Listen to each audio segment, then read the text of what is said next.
कि मनुष्य और पशु में क्या अंतर है। अगर विचार करें कि मनुष्य और पशु में क्या अंतर है, तो सारा काम मनुष्य भी कर रहा है और वही काम पशु भी तो कर रहा है। क्या काम? बोले आहार निद्रा भय मैथुनंच सामान्यमेतत् पशुभिर्नराणाम। पशु भी आहार करता है, मनुष्य भी आहार करता है। पशु भी अपने आहार की स्वयं व्यवस्था करता है, ढूंढता है, प्रयास करता है। मनुष्य भी नौकरी चाकरी मेहनत परिश्रम करके अपने आहार की व्यवस्था करता है। थक जाने पर पशु भी विश्राम करता है, सोता है। मनुष्य भी थक जाने पर आराम करता है, निद्रा लेता है। आहार निद्रा भय मैथुनंच। पशु भी अपने मजबूत से डरता है और कमजोर को मारता है। मनुष्य भी यही करता है। कमजोर आ जाए तो उसको दबा देता है, रगड़ देता है, और मजबूत आ जाए तो भाग जाता है, हार मान लेता है। जिस प्रकार पशु भोगादि क्रिया के द्वारा अपने संतान को उत्पन्न कर लेता है, उसी प्रकार मनुष्य भी कर लेता है। आप कहोगे मनुष्य में सामाजिकता होती है, बोले पशु में भी अपने स्तर की सामाजिकता होती है। एक समाज में रहते हैं और अपने अपने समाज की गतिविधि को वो भी जानते हैं,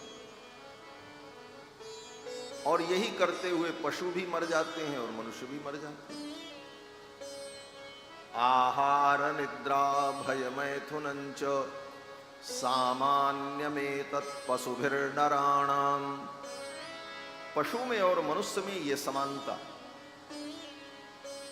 तो जब समानता ही है पशु और मनुष्य में, तो फिर मनुष्य पशु से श्रेष्ठ कैसे हो सकता है? तब आचार्य भर्तृहरि ने कहा कि धर्मो हि तेषाम अधिको विशेषः। मनुष्य में एक विशेषता होनी चाहिए। वो विशेषता क्या है? बोले मनुष्य को धर्म का बोध होता है, पशु को नहीं। पशु हरा चारा देखेगा तो खाने के लिए दौड़ पड़ेगा। वो मालिक का खेत है कि दूसरे का खेत है, इससे कोई मतलब नहीं। भोग की इच्छा होगी तो वो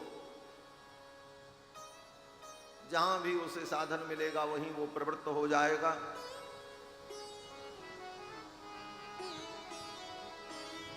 और इस प्रकार से धर्म का, नियमों का, नैतिकता का बोध पशु को नहीं होता, मनुष्य को होता है। मनुष्य को हो सकता है। और अगर ये बोध, धर्म का ज्ञान मनुष्य के जीवन में नहीं आया तो मनुष्य भी पशु ही। धर्मो हि तेषाम अधिको विशेषः धर्मेण हीनाः पशुभिः समानाः। धर्म से हीन जो प्राणी है, वो जो मनुष्य है, वो पशु। अंतर केवल इतना है कि पशु के सींग और पूंछ होती है, उस मनुष्य को सींग और पूंछ नहीं है, लेकिन वो पशु ही है, अगर उसे धर्म का बोध नहीं।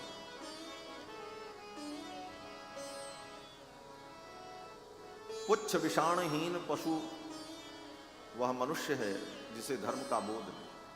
इसलिए मानव जीवन में हमें धर्म का बोध प्राप्त हो, हम तत्व को समझें।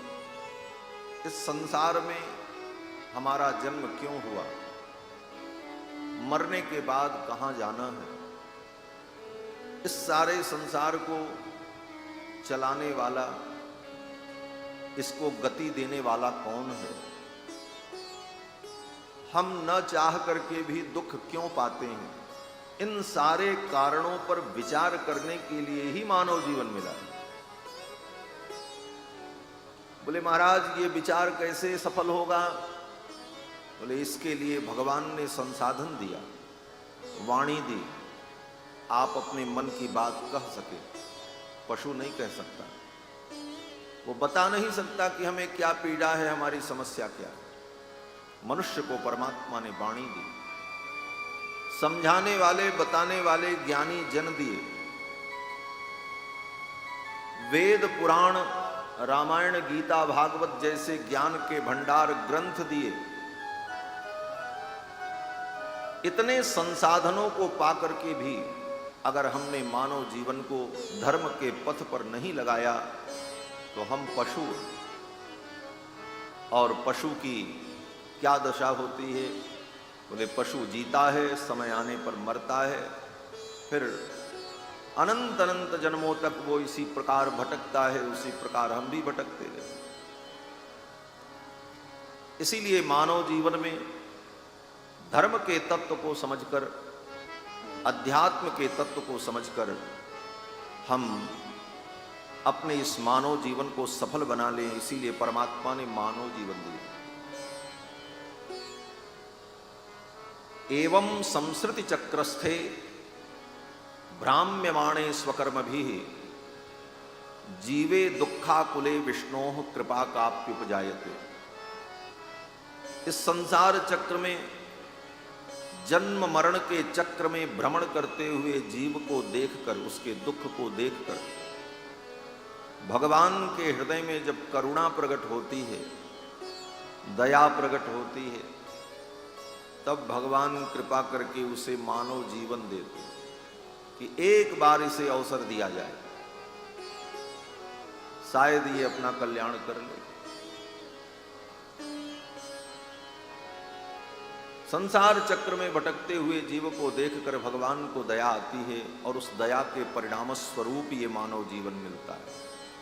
कबहु की करी करुणा नर देहि, कबहु की करी करुणा नर देहि, कबहु की करी करुणा नर देहि, तेत ईश बिनु हेतु सनेहि, तेत ईश बिनु हेतु सनेहि, तेत ईश बिनु हेतु सनेहि, तेत ईश बिनु हेतु सनेहि, कबहु की करी करुणा नर देहि, कबहु की करी करुणा नर देहि, कबहु की करी करुणा।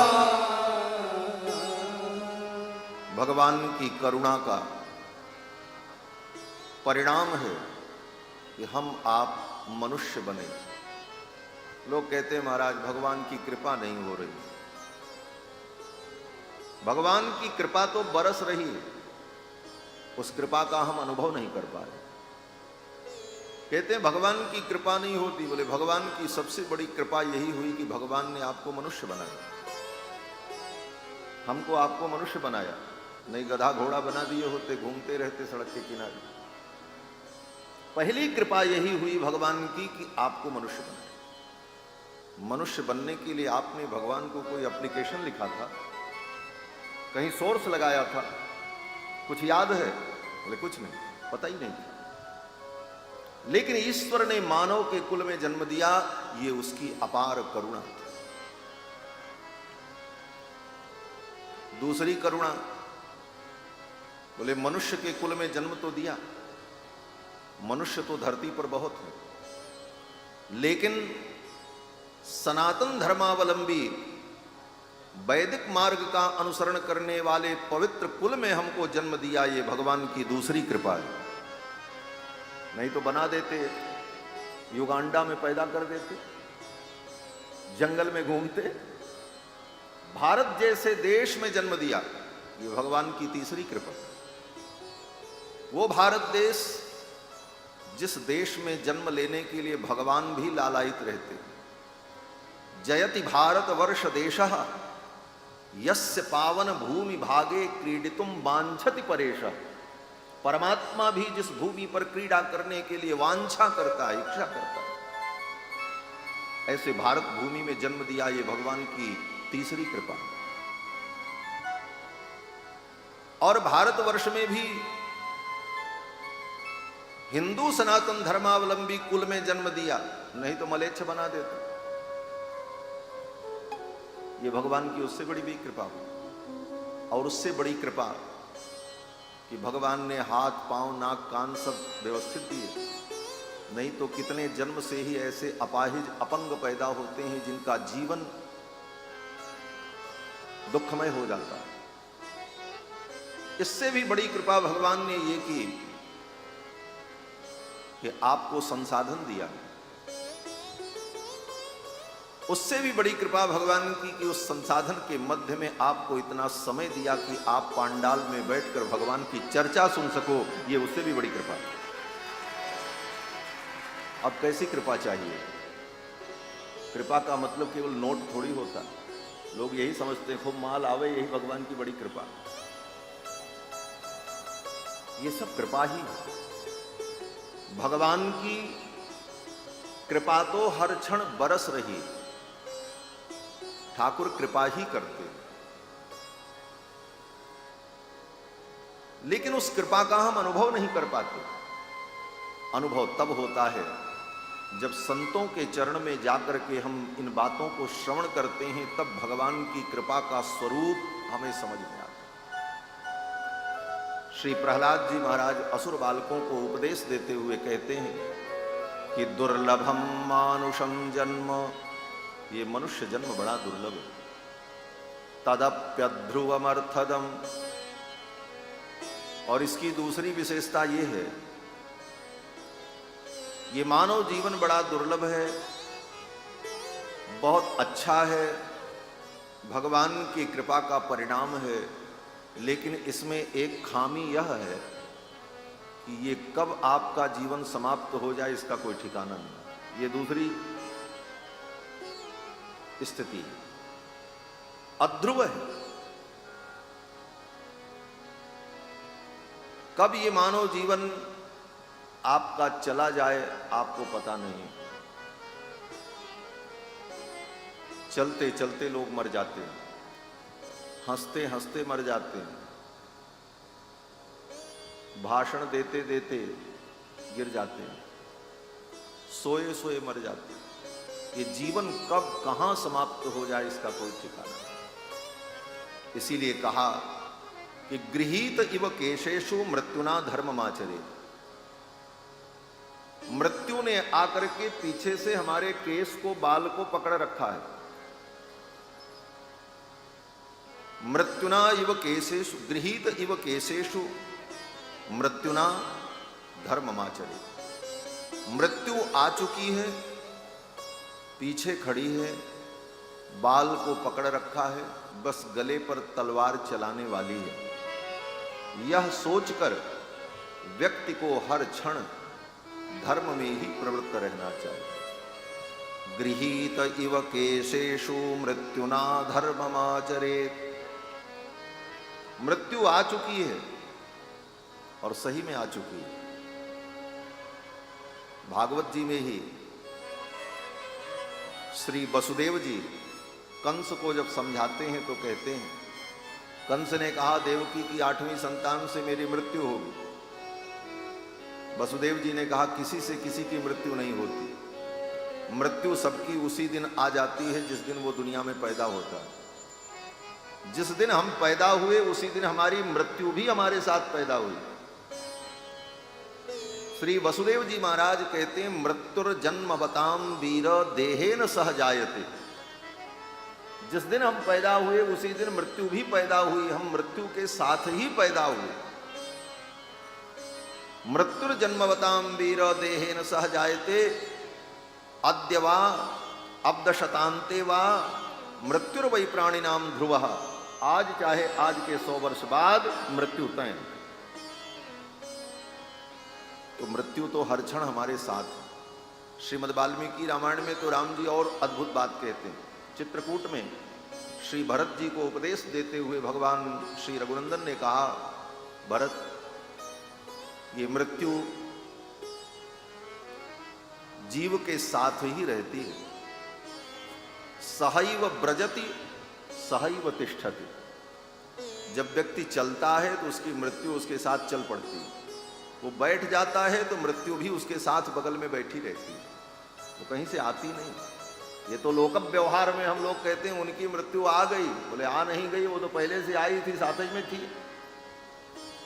सहैव ब्रजति सहैव तिष्ठति, वो साथ में ही चलती है, साथ में बैठती है, साथ में सोती है, समय आने पर उसका काम अपना हो जाता है। ऐसे अनित्य जीवन को पाकर करना क्या है? गीता में भगवान कहते हैं कि अनित्यम सुखम लोकम इमं प्राप्य भजस्व माम। इस अनित्य जीवन को, अनित्य संसार को, अनित्य संसाधन को पाकर के केवल एक काम करना चाहिए। क्या? भगवान कहते हैं भजस्व माम, मेरा भजन करो। अनित्यम सुखम लोकम इमं प्राप्य भजस्व माम। और इसके बाद भी अगर कोई भजन नहीं करता, धर्म के पथ पर नहीं चलता, तो वो क्या है? तो भगवान कहते हैं कि नमाम दुष्कृतिनो मूढ़ाः,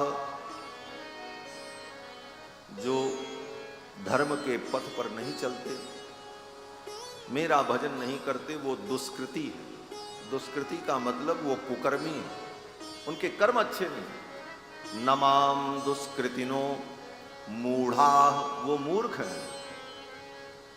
प्रपद्यन्ते नराधमाः, वो नर नहीं है, नराधम। 3 कठोर वचन भगवान ने ऐसे प्राणियों के लिए कहे। नमाम दुष्कृतिनो मूढ़ाः प्रपद्यन्ते नराधमाः, वो नर नहीं है, नराधम। इसलिए इस मानव जीवन का परम लक्ष्य है कि हम सदुपदेश प्राप्त करके अपने मन को, चित्त को भगवान में लगाएं। जेन केन प्रकारेण मनः कृष्णे निवेशयेत्, जिस किसी भी प्रकार से हमारा मन भगवान कृष्ण में, भगवान रघुनंदन में, भगवान गोविंद में लगे, यही उद्देश्य है। कल की कथा में आप सभी लोगों ने श्रवण किया